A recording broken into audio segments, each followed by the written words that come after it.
What's up po sa inyong lahat mga kaparing, magandang umaga po sa inyong lahat. At ngayon, no, bago tayo magsimula, binabati ko po kayong lahat at saan man po kayo nandako ng Pilipinas o ng buong mundo na nanonood po sa video natin ito. Maraming salamat po sa inyo at sana'y patuloy nating suportahan si Mayor Vico sa mga susunod niyang hakbang pag siya ang nanalo pagkatapos ng kanyang termino bilang mayor po ng Pasig. Since nabanggit ko na ang mayor ng Pasig, well, wala naman ang kaduda-duda. Sure win na po si Mayor Vico sa Pasig. Dito po sa amin sa Pasig, panigurado ng panalo ni Mayor Vico. Wala na pong nakakapagtaka pa doon. Kasi nga po, mahal na mahal ng mga taga-Pasig si Mayor Vico. Wala nang dahilan pa para siya ay palitan ng bago. Doon na kami sa may napatunayan na at sa may nagawa na. 'Di ba? Mahirap nang magtiwala. Ngayon. So merong isang balita ang lumabas kung saan si Mayor Vico po ang pinaka-trusted na mayor sa buong Metro Manila. Wow. Eto mga kaparing Eto po, ito. I mean, wow. Grabe yun, 'di ba? So ito mga kaparing, galing sa The Manila Times. Report po ito, galing po sa The Manila Times. So yan, Top Metro Manila Mayors. So survey po ay ginawa nung April 2 to 4, 2025. At meron po silang sample size na 2,040 katao, I guess. Ngayon, so ito, kung iisa-isahin natin, number 1 po si Mayor Vico bilang pinaka most trusted mayor sa buong Metro Manila. So meron po si Mayor Vico na meron siyang satisfaction na 95% at meron po siyang trust na 95%. Pangalawa naman po si Joy Belmonte ng Quezon City na 81% to 82% trust. So kung papansinin natin yung mga numero, ang layo po ng agwat, 'di ba? Ang layo talaga ng agwat, halos 100% na si Mayor Vico. So nahiya na siguro yung mga respondent kasi baka naman pag-isipang nandaya kasi 100%. So yeah, okay na yan. At least mataas pa rin. So halos 95% na po, 'di ba? So halos 100% na po ang satisfaction at trust rating ni Mayor Vico. Grabe, 95% pareho satisfaction and trust rating approval ni Mayor Vico 95%. Tapos yung mga kasamahan niyang mayor, ang layo po ng agwat. 81% na po, 82% rather, ang pinakamataas na sa mga sumunod. Diba, ang layo ng diferensya. Okay? Pangatlo, si Hani Lacuna ng Manila po, ng Manila seat na merong 80 and 81% satisfaction and trust approval rating. At pang-apat naman po ay si Frances Zamora ng San Juan, 80 and 80% po pareho. Pang-lima po ay si Rufino Biazon ng Muntinlupa na may 79% and 80%. Pang-anim naman po ay si Lani Cayetano ng Taguig na merong 79%.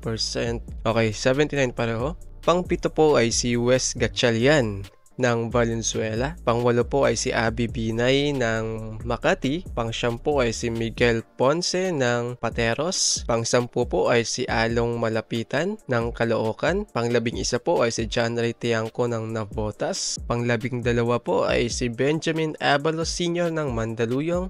Pang-labing-tatlo ay si Eric Olivares ng Parañaque. Pang-labing-apat ay si Emil Robiano ng Pasay. Pang-labing-lima ay Sandoval ng Malabon. Pang-labing-anim, Imelda Aguilar ng Las Peñas. At labing-pito ay si Marcy Teodoro ng Marikina. So, ang layo po talaga ng agwat nila kung iisipin natin, 'di ba? Ang layo po ng diferensya, halos 17% po ang layo ni Mayor Vico. Patunay lamang po yan na si Mayor Vico na ang pinaka-tapat na mayor dito sa buong Metro Manila. O sabihin natin sa buong Pilipinas. Siguro pag nag-survey sa buong Pilipinas sa pinaka-official ng gobyerno, panigurado, papalo po sa 90% pataas si Mayor Vico. While yung mga kalaban niya, maglalaro lamang sa 80% pababa. Kasi Mga kaparing, isipin po natin na hindi lamang po sa Metro Manila o sa buong Pilipinas nire-recognize itong si Mayor Vico bilang anti-corruption politician, isa sa pinakatapat at pinakamalinis na politiko, kundi maging sa ibang bansa, especially sa US, nire-recognize po itong si Mayor Vico. Di ba nga naparangalan pa nga po si Mayor Vico sa Amerika na anti-corrupt na politician, no? May malinis na record na politiko. Yan po ang mayor namin dito sa Pasig. Pinagmamalaki po namin yan, hindi lamang sa buong Pilipinas, kundi maging sa ibang mga bansa, kasi ang katapatan ni Mayor Vico, ang kahusayan at ang pagiging malinis ni Mayor Vico sa kanyang katungkulan ay patunay lamang po na may pag-asa pa ang Pilipinas, na meron pang natitirang pag-asa sa atin para gayahin si Mayor Vico ng ibang mga syudad. Naway balang araw ang mga leader na kagaya po ni Mayor Vico ang maglilingkod sa atin bilang pinakamataas na posisyon sa ating bansa, Pangulo ng Pilipinas. Tamang panahon na darating pong mga taon, no? Hindi man siya makakatakbo sa national position ngayong paparating na 2028 election, so maybe sa next election pa, no? Sana ay tumakbo si Mayor Vico bilang Pangulo ng Pilipinas, I guess sa 2034. Tama ba? 2034 election, no? Sana tumakbo si Mayor Vico nang sa ganun ay madala po ni Mayor Vico yung kanyang katapatan, pagiging tapat at pagiging magaling, mahusay at trusted na leader, no, sa buong Pilipinas. Kasi po imagine po natin to, mga kaparing, 'di ba? Yung mga iba pong mga politiko na naglingkod sa atin sa pinakamataas na posisyon, madalas ay nababahiran po ng korupsyon. Although yung iba ay hindi pa napapatunayan, pero nababahiran po palagi ng korupsyon. Ayan yung madalas na binabato sa kanila ng mga opposition. Kaya nga 'di ba pinapa-impeach, pinapatanggal sila kasi nga po may bahid daw ng korupsyon. 'Di ba, kung magsisimula tayo kay Marcos Sr., kay Cory, Fidel, Erap, kay Gloria, kay Pinoy, kay Duterte, and kay Marcos Jr. So, lagi po silang akibat sa kanila na sinasabi ng mga kabila, ng mga opposition, na may bahid daw po sila ng korupsyon. Magdanakaw daw po sila, hindi alam kung saan napupunta yung pondo. So, lagi pong yan ang binabato sa kanila. So, dito, kung sakali si Mayor Vico na ang maging leader ng ating bansa pagdating ng araw, wala kang maibabato dyan. Kasi mula nung naging mayor yan sa Pasig, napakalinis po ng record niyan, walang bahid ng anumang korupsyon.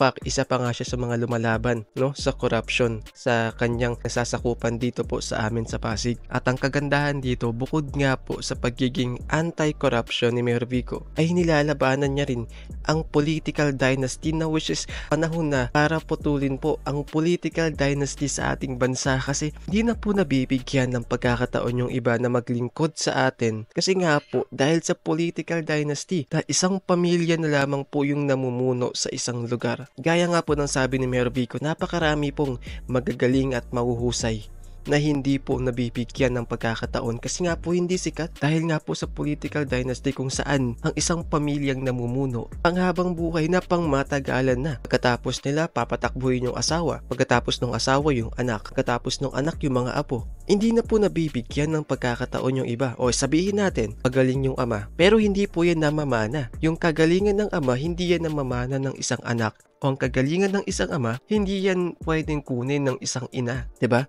So, kung sabihin na po natin mahusay ang isang ama na maglingkod, okay na po yung manungkulan siya ng 9 na taon. Okay na yun, okay? Kasi naibigay na niya yung kanyang serbisyo. And then, bigyan na natin ng pagkakataon yung iba. Hindi yung anak mo naman ang susunod na mamumuno sa'yo. Paano yan? Hindi nakuha ng anak mo yung kagalingan mo, yung kahusayan mo, yung pagiging tapat mo. Nakuha pala ng ibang tao. Yung ibang tao merong ganun. Hindi nabigyan ng pagkakataon kasi nga po, kayo-kayo lang ang namumuno sa isang lugar. So, sayang naman.